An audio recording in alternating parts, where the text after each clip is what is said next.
On today's episode of Locked On Mariners, we'll tell you why we're not just fans of the Mariners this summer. Colby, hit it.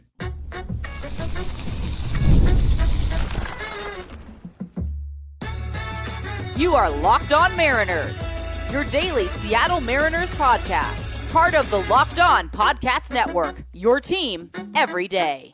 Ahoy, sailors. It is Wednesday, June 4th, 2025. This is Tiding Gonzalez and Colby Patnode for the Locked On Mariners podcast, part of the Locked On Podcast Network, your team every day. This episode is brought to you by Monarch Money. Take control of your finances with Monarch Money. Use the promo code Locked On MLB. That's LOCKEDON MLB at monarchmoney.com for 50% off your first year. And as always, if you want to hear from me and Colby even more and help support the show, you can check out our Patreon.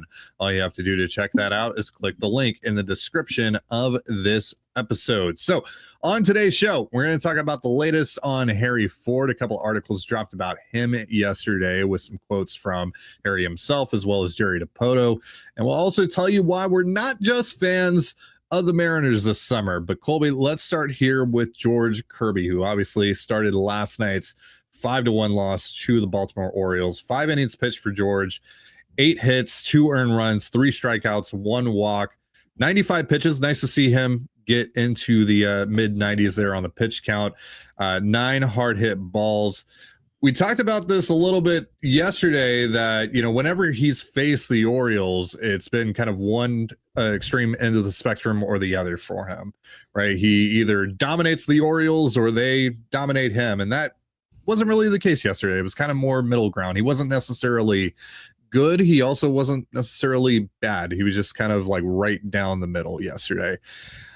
So Kirby, obviously, his night ended with blood dripping down his chin after he was hit by a comebacker that thankfully at least bounced off of his hand or his glove first and then eventually into his face. Seems like they have fortunately avoided the worst on that front. Your mind kind of immediately goes to, did he break his jaw? Is he concussed? Stuff like that. But it seems like he is walking away from that situation with just a cut lip and a nice little bruise on his face, according to the reporters that met with George after the game. So he said he's okay. Doesn't seem like he's going to miss any time, so that is great. So, Colby, let's talk a little bit about just what you saw from him last night, what you've seen from him overall in his first 3 starts since returning to the major league level. Yeah, certainly was his best start of the 3, which is not a high bar to clear. It was kind of an interesting night because he should have, in theory, had a 1-2-3 first inning, and unfortunately, a home plate umpire misses a strike 3 call. And then JP Crawford has the routinest play you can imagine that somehow gets ruled a hit that bounces off of his glove. And and then at that point, the inning shot, even though Kirby did a decent job to only give up 1 in that frame. But at that point, he had thrown 30 pitches and a guy coming off of his injury with, he hasn't thrown more than 70 in any other start. And so you're thinking that that's going to be a really short night for him. And, he managed to kind of grit his way through 5, and so that was good. He was able to throw 95 pitches and the velo maintained for pretty much the entire night. He's still in the last couple hitters, he was still throwing 95, 96 miles an hour. So fastball velo seems to be there. The off-speed stuff was better yesterday, not quite where it needs to be. But we did see, I think, a pretty good George Kirby last night. Again, if JP makes a routine play, if the home plate umpire does his job, we might be talking about 6 innings of 1-run ball from George Kirby last night. So, it's one of those things where, was he, Furious George? Is this like the elite George Kirby we get to see, a handful of times a year? No. Was this good George Kirby? Pretty close, I would say. So that's certainly encouraging. Over the last 3 starts, or his first 3 starts, I should say, he's had some difficulty finishing off innings, and where he'll get 2 quick outs and then, he'll give up a single, and then he'll get to 2 strikes, and then he can't put the guy away, and he'll give up a single, and next thing the inning that was going to be over on 8 pitches is all of a sudden a 17 pitch inning, and they're threatening to score. So we saw that in the 5th inning yesterday. So it's kind of one of those things where the Mariners in general over the last couple weeks have had a hard time getting that third out and getting that strikeout when they get to 0-2 counts and all that. So I don't know if the league is is that just a focus of the league is whatever, but or if there's something specifically with each of these guys. But yeah, I thought George was pretty darn good last night. Again, not quite A grade George Kirby, but that was I'd say solid B. B plus George, just not as many whiffs, not as much swing and miss as you would like.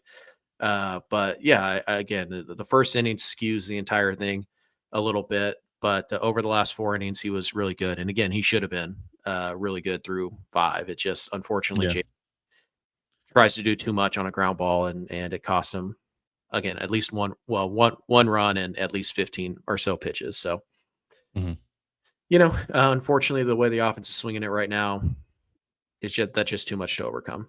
So yeah, very little margin for error right now. What's that? Very little margin for error right now. Yeah, and you pretty much used yours up in the first inning, and then the couple of times you had an opportunity to get back in the game, you had Jorge Polanco up at the plate, and wow, that didn't work. Huh? Yeah, interesting how that work goes. Yeah, but he should not be hitting 2 in this lineup anymore. No, if ever there was a game that proved the point. But don't worry, because Cal Raleigh's leading off the 9th, and we might only be down by 2. Yeah. Instead of runners on first and third, and Cal Raleigh's up. Yeah. Good move, Dan. Good move. But yeah, George was pretty solid last night, I would say. Yeah, that also could have come into play a little bit more there in that first game against the Twins, except for the fact that the Twins would have had scored 7 or whatever in that inning. But it was like, oh yeah. Sure glad that Cal Raleigh isn't even guaranteed in a bat in the the 10th inning, the 11th inning, whenever it was. I want to forget that game. Anyway, moving on. George, again, I just kind of felt like he was like pretty much in the middle. Like he was good in some innings and at some points in this game, and then like kind of unraveled on him a little bit there in his last inning when they got the second run off of him. But overall, I felt like just in general, he kind of got a bit unlucky. I mean, for a while in this game, the Mariners had a large advantage over the Orioles and like the expected batting average department. But that eventually kind of turned around, and the Orioles wound up with a 307 expected batting average to the Mariners 290 expected batting average. But yeah, still, there was a few CNI singles. Obviously, he gave up a lot of hard contact. Don't get me wrong, but there were, again, like you mentioned, like the JP play, the little flip single from Adley, like all that. So, it's definitely a step in the right direction for George. I would say that, and hopefully he can build upon that his next start, which will be against the Angels, I believe, on Sunday. Yep, think so. Yeah. Yep. All right. We are going to talk about Harry Ford in just a moment. But first, a reminder, this episode of the Locked On Mariners podcast is brought to you once again by Monarch Money. Ever check your bank account and wonder, where did all my money go? Between dining out, online shopping, and entertainment, it's easy to lose track.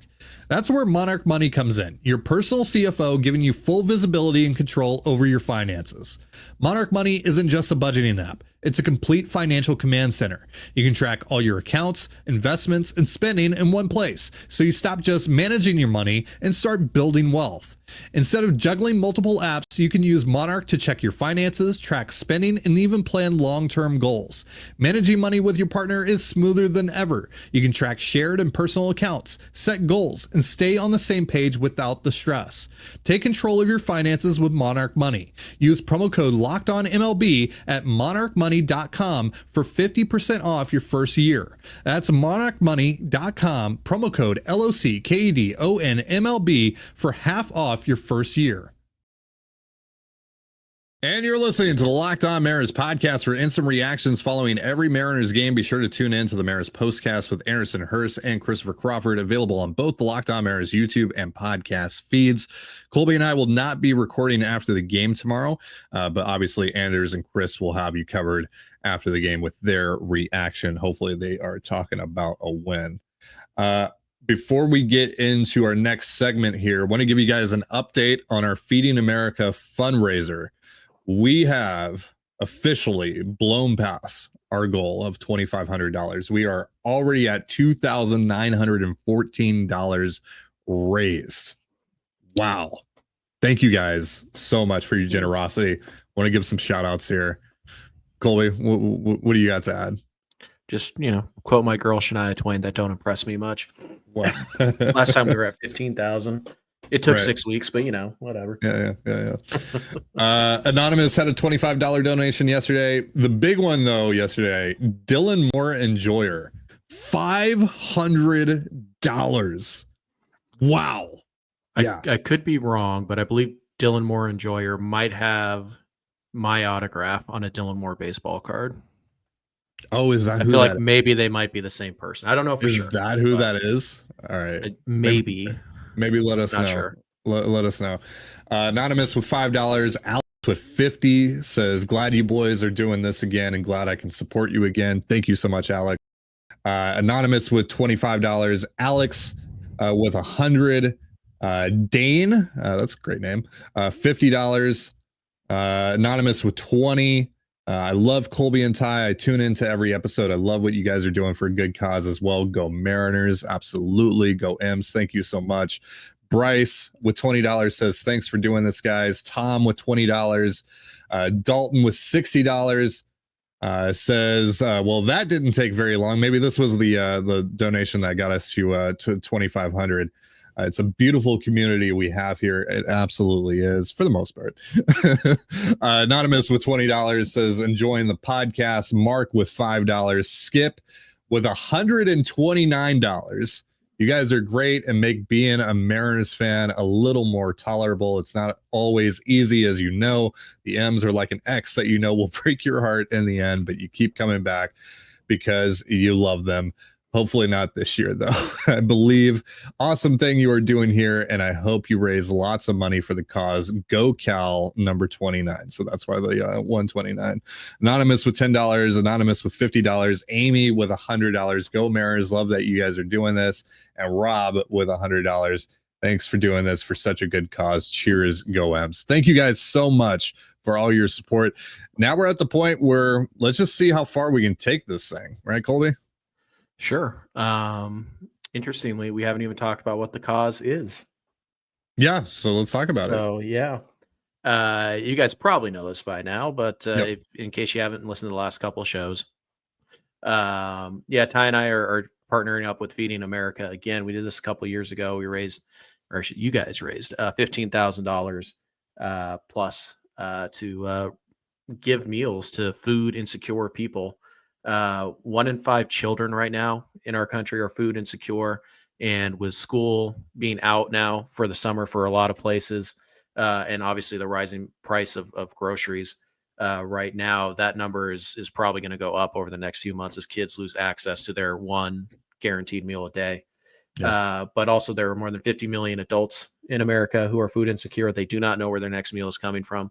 And we can help. Feeding America is a great organization. They take every dollar they raise and they turn it into 10 meals to people who desperately need it. You can't get a better bang for your buck in the charity world than that. So we love partnering with them. And like I said, we did this a couple of years ago. We raised $15,000+ that was off of a goal of $500. We're bigger show now. We've added a lot of subscribers and a lot of listeners along the way.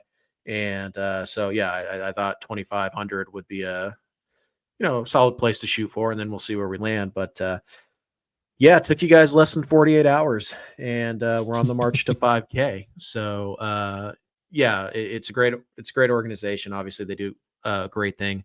If you guys want to donate but you can't, that's okay. You can still help out just by simply hitting the subscribe button. Every new subscriber we get from now until the end of our fundraiser, which is going to be the All-Star break, we will donate 10 cents, which is one meal to Feeding America. And already right now, I think we've added about 50 subscribers in the last 2 days, and that is 50 meals going out to people just from clicking a button. So there's a lot of ways you can help. Tell your friends, tell your families, put the episodes out on social, whatever, tweet the link, however you guys can help. There's a lot of ways to help if you can't actually afford to donate right now. So, and every donation matters. It's not just the $500 ones, the $5 ones that's that's 50 meals right there just for $5. So $1.10 if you want to just donate a meal. Absolutely. Yeah, it really is a very cool organization, and it's great that we get to do this again. And it's great that the response has already been what it's been. So thank you guys very much. And Ty and I have talked about a few incentives. We hit certain marks. This might happen, but we haven't nailed anything down yet. So stay tuned for that. But at the rate you guys are going, we're going to have to do something because this is like $1,500 a day. If you do that for 6 weeks, which I'm not expecting you guys to, but if you did, that'd be like $70,000. Like I'm bad at math, so yeah. One of you in the comments below do that. Yeah, sure. $1,500 an episode. What does that equate to over 6 weeks? $50,000, I think, give or take. But sure, yeah. So obviously, we're not expecting that. But the rate you guys are going, we're gonna have to come up with something. But again, thank you very much for your donation so far. And again, if you can, please consider donating. If you already have or you can't, subscribe or just get the word out there about the fundraiser we're doing, and we'll see how high we can take this thing. Absolutely. All right, so we've been wondering if now that Cole Young is up, if Harry Ford might be behind him. But Daniel Kramer and Adam Jude both wrote articles yesterday about Harry. He met with the media. I don't know if it was yesterday or the day before or something like that. I know Adam Jude was in Tacoma the night of Cole Young's last game or the night of his walk-off. I don't know. So he's been around the Rainiers, so maybe it's from then. I don't know. But he did get a chance to talk with Harry. And the media also got to talk about Harry with Jerry Dipoto as well. Jerry said, quote, "He has put himself," talking about Ford, "in the discussion that when you need the help, he is the next guy in line." He also said teams don't typically get through a season with two catchers. Somebody is going to need time down. Somebody gets dinged up or beat up. Somebody needs 2 weeks off, whatever it is. We've been fortunate in that way simply because Cal has been so durable over time. And Garver in his time with us has been incredibly durable. Hopefully that continues, by the way. Hopefully, if Harry Ford does make it to the major leagues, it's not because of an injury specifically to Cal Raleigh. Dipoto was asked about potentially transitioning Harry to a different position, as we've talked about a lot, in order to get him more playing time at the major league level. Jerry said, you lose the study, you lose the focus, you lose the working with the pitcher, because on that day, instead of being inside, working through game plans, sitting and conspiring with a starter and a pitching coach on a pregame plan for how they're going to handle it, or just being a fly on the wall, he's out doing his pregame on taking ground balls or fly balls while you're trying to maintain your offensive approach. It's just a lot. So it seems like the Mariners really want to keep him catching. And so Harry said that, they haven't talked about it since last year when, of course, they had him try playing left field for about 8 games down in Double-A. Harry continued by saying, "So yeah, I guess catching is the plan. That's my plan. I'm always going to fight to catch. I can play outfield if someone needs me to go out there, but I'm a catcher." At the end of the day, it kind of just seems like Harry Ford is a trade asset for the Mariners this summer. And Jerry said that, not surprisingly, teams do fall over themselves when talking about Harry and the fact that he's close and he's a catcher and, incredibly athletic, all that. Yeah. He says it's like that's what you're looking for, and it just so happens that he is playing behind the best catcher in the world right now and doesn't leave for a lot of reps. So yeah, it kind of seems like we are heading to Harry Ford's going to be one of the bigger trade chips, if not the biggest trade chip the Mariners kind of dangle this summer. Yeah, I mean, there's a lot of posturing there. They also said, he's our guy. Like, yeah, we've gotten calls about Harry, but he's our guy. And they've talked about how, like, well, after this year, there's, Garver's contract is over, and Cal's can't catch every single day, and he's not going to catch every day for the length of his contract. So Ford and him could split the job, and maybe Cal can learn some first base, or he could DH more, or whatever. Blah blah blah. So they're going to posture a lot like that. We've talked about this really. Like the way that Harry Ford is most likely to help the Mariners at this stage is via trade. Like, he's going to get you something nice via trade. Yeah. Now, what he can get you via trade might be significantly higher than what he could get you in the winter. So we'll see how that all plays out.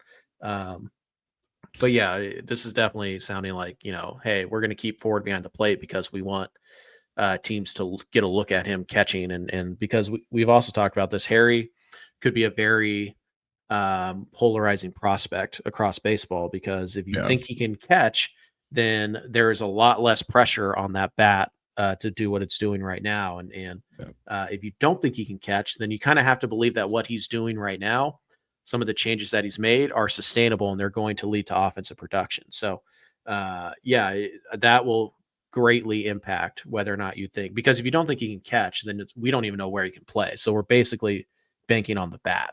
That being said, at this stage, if you don't know if Harry Ford can catch or not, you're probably not good at your job. Dude can catch. He's not going to be a Gold Glover, but he'll be fine back there. The number of garbage catchers we see play at the major league level right now, Harry is more than capable of catching. And if you don't know that yet, you're not good at your job. So we'll see what happens there. But it doesn't sound like Harry is coming up anytime soon, and it does sound like the Mariners are prepping him as a as a selling point this summer to be aggressive and be like, look, we can give you a catcher who can start for you tomorrow and immediately upgrade the hardest position to cover in baseball. So, yeah, I mean, and that's bittersweet because, I've been big Harry Ford fans pretty much from day one. He was the guy I wanted when the Mariners drafted him, and I didn't think there was a shot that he could fall to them and all of that stuff. And you just kind of watched him slowly, one level at a time, one level a year, grind his way up to the big leagues. And he's here, and you want to see that pay off. But, that's baseball. And unfortunately for Harry, no fault of his own, he's not better than Cal Raleigh, and nobody is. So you're just kind of, it's a good thing for the team. Ultimately, it's a good thing for the player. You want the player to play in the big leagues. That's the goal. And it would be great if it was for you and the team who drafted him and the team that put in all the hard work, but that's the business of baseball. And sometimes it doesn't work out like that. And as much as it would pain me to see Harry Ford make his debut for somebody other than the Mariners, ultimately with the way he's playing right now, he's earned the right to play in the big leagues for somebody. And if it's not going to be you, then you should take advantage of that and cash in at the trade market. So I got something to ask you about Harry Ford, and then we'll tell you guys another team that we're rooting for this summer outside of the Mariners in just a moment. But first, a reminder, this episode of the Locked On Mariners podcast is brought to you by Supply House. Get the supplies you need from the site made for the skilled trades, Supply House. Whether you're in plumbing, HVAC, or electrical work, Supply House is a reliable way to order products online. Their easy-to-use website is packed with helpful resources and the latest product info to help you get the job done right.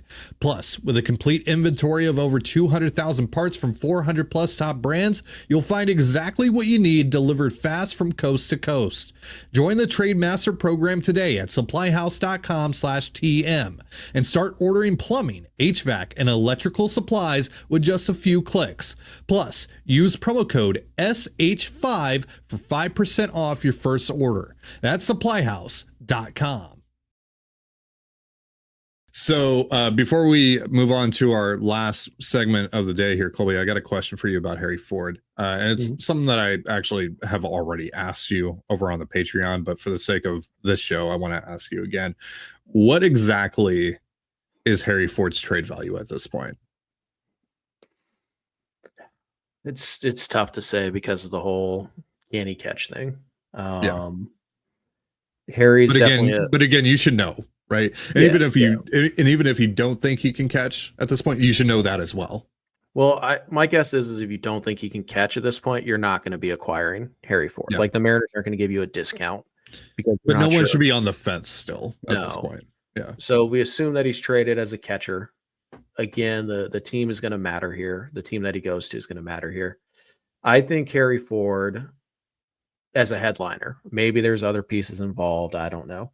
I think Harry Ford should be enough as a headliner to get you a year plus of a Good, but maybe not great player. So Like a Randy Arozarena type of player. Yeah, I think like a Randy Arozarena type. Probably not a Luis Castillo type. I don't think he's quite at where Noelvi was, although I don't think the gap is that big, but I think baseball does. So I think you're probably looking at a Randy Arozarena type of where he can headline or maybe solo a deal for that type of player, a 3-win player. Now Randy had 2 full years. So, but it's that type of 120 WRC plus, at least a year and a half, 3-win type of guy. Maybe that's a Nathaniel Lowe type, although Lowe needs to be playing better to be worth Harry Ford. But yeah, I think that's what you're looking at. If you're going to use Ford as a headliner here, maybe it's 4 years of like a really solid reliever or whatever, right? But I think you're looking at a guy if you're trading Harry Ford, you want to acquire a guy you feel really confident is going to give you at least 5 wins over the course of his club control. Mm-hmm. So maybe you could trade him for a rental or 2 in the same deal. But maybe I think if you're just looking separately, I think a Randy Arozarena type is a pretty good starting point for Harry Ford. Yeah. So we'll see. I mean, Tampa is a team that obviously jumps out for a lot of reasons. So maybe that's where he winds up going. I don't know who that would specifically be for, but yeah. Yeah. Maybe it's like a Pete Fairbanks and Yandy Diaz type of deal, or Brandon Lau. Probably a bigger deal at that point. But yeah. Yep. Tampa Bay is a team we know has interest in him in the past. And Adam Jude reiterated again that they still do. So yeah. Watch the Rays.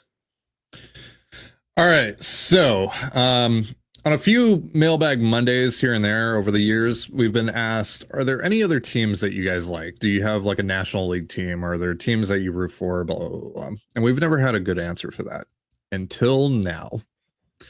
Colby, you and I are making our stance today that we are officially rooting for another team outside of the Mariners this summer. And that team is whoever is playing against the Arizona Diamondbacks the rest of the way. Well, at least until the trade deadline. Why is that? Because Arizona has multiple bats, plural, rentals that make a tremendous amount of sense for the Mariners to go acquire, including fan favorite, who certainly going to be out there. And Arizona is struggling right now. They may be without Corbin Burns for a long, long time. And they play in not only a loaded NL West, but a loaded National League. So could they be looking to trade some of their corner infielders who are about to be free agents at the end of this year? Yeah. Perhaps. So, is there a certain guy on that team that is famous for bringing good vibes only to whichever club that he might be on? And also plays a dire position of need for the Seattle Mariners right now? That, of course, being Josh Naylor. Of course. Mm-hmm. Josh Naylor, also a great vibes guy. But yes, of course, we are talking about Eugenio Suarez, who is slashing 231, 310, 509 right now for the Diamondbacks, 16 homers. He's having a really good year. Naylor is also having an amazing year. 292, 349, 456, also a 123 WRC plus. He's someone that I think the Mariners were quite interested in this offseason. I would imagine we will hear the connection between Naylor and the Mariners this winter as well. He is very much a CTZ. He's only striking out 12% of the time right now. By the way, Gino only striking out 22.9% right now. Mm-hmm. So very survivable. Yeah. So we cooked up kind of a crazy idea on CTZ on Monday. We half baked it. Like we don't have like a full trade worked out or anything like that. That's up to the people who get paid to do this though. So Jerry, Justin, get out your pen and paper, and write this down. Why not, instead of just trading for Eugenio Suarez or Josh Naylor, why not trade for both? You figure out the rest, but why not trade for both? You can afford it. And from today until the trade deadline is over, every day is a great day to trade for both Josh Naylor and Eugenio Suarez. And we are going to be sure to remind you of that on this show from here on out until the trade deadline is over. That's right. We will bully you from our pulpit. That's right. Because I know you guys care about our opinions. That's right. So much. Which is why Jorge Polanco hasn't been hitting 2 for the last 3 weeks. Although, again, if you had listened to us, you might have won a ball game last night. Figure it out, Jer. Anyways, have a talk with Dan. Get it figured out. Just hypothetically, let's say that something like this were to occur, right? Yeah. Scratched out a quick lineup, you know. I don't know if this will work or not. But a potential lineup sometime this year, probably in the playoffs. Victor Robles leading off, if you want to go that route. Doesn't really matter. Sure. Just we'll see if he's Victor actually Robles, able to make it back, but sure. Josh Naylor, Cal Raleigh, Julio, Gino, Randy DHing, Luke Raley in left field, Cole Young, JP Crawford. That's Dylan Moore on the bench. That's Jorge Polanco on the bench. That's Mitch Garver as your backup catcher. Yeah. And or Harry Ford at that point. That last person is, does it? At that point, if Harry Ford is still in the organization, like maybe have him be the backup catcher. Yeah, sure. But yeah. I mean, you that's the best lineup in the American League, certainly. Yeah. Pretty much regardless of what order you put them in. And honestly, with that high number of quality hitters, Julio could hit 5th or 6th, and it could make sense. Like you could hit Cal 4th if you really want to at that point, because the 1, 2, and 3 are actually being filled by good players instead of Jorge Polanco right now. So like, there's a lot of versatility there. There's a lot of fun there. Yes, there's money to figure out. Yes, you have to work out a prospect package that's going to make sense. Arizona's probably not going to value super far away guys, but you have a couple of close guys. Again, they're rental bats, both of them, but you're getting 2. Yeah. So it's really hard to figure out the trade value on maybe like this. Maybe Luke Raley factors in here. Maybe Ben Williamson factors in here. You could trade. Maybe you put Raley in this deal, and Randy just stays out in left field, and Polo's the DH. Sure. And you hope that Polo figures it out. So, there are a lot of different ways you can go. Rayleigh's going to be a guy that could factor in pretty big here, although I assume the Mariners would like to keep Luke Raley since he's club control. And they would like to, years. they would like to not trade all that club control of a fairly established major leaguer for 4 combined months of Naylor and Suarez. But look, at a certain point, you just got to do what you got to do. You got to push. Scared money don't make none. Blah blah blah blah blah. Right. And the beauty of trading for these 2 rentals is that you can do that without coming remotely close to emptying the farm. Right. You're talking about trading maybe 1 of your top 100, maybe 2 at most for these 2 guys, and then some bulk on the back end. And at that point, that is a drop in the bucket after you make your selection at 3 and 35, and you continue to develop the players that are already in your system. The Mariners have anywhere between 6 to 9, depending on what publication, of the top 100 prospects in baseball. And that doesn't include, for the most part, guys like Durangelo Senja and Ty Pete. And it doesn't also include yet who you're taking at 3 and possibly who you're taking at 35 and what you can do with all that bonus pool money in the draft. Like, this is the year. This is the year to push your chips in right now. If we get into July and the Mariners are hovering around 500 and they're 4 or 5 games out of the West, maybe you're less aggressive. And maybe we change our tune on pounding the table for this deal. But the Mariners have to hold up there, and which is why we're rooting for the Mariners for the next 6 weeks, and why we're also rooting for whoever the Arizona Diamondbacks are playing that night, as well as whoever the Astros are playing that night. That is going to do it for our show. Go whichever team is playing against the Diamondbacks.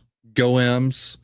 Thank you so much for joining us here on the Locked On Mariners podcast. For Colby Patnode, I'm Titan Gonzalez. Be sure to give us a follow on Twitter at LO_Mariners. You can follow me at Titan Gonzalez and Colby at CPAT11. That's CPAT11. Also on Blue Sky, you can follow me at TDG, Colby at MLB Colby, and the show at Locked On Mariners. You know, also find us on Instagram and TikTok at Locked On Mariners. Have yourself a beautiful baseball day, and we'll see you next time. Peace.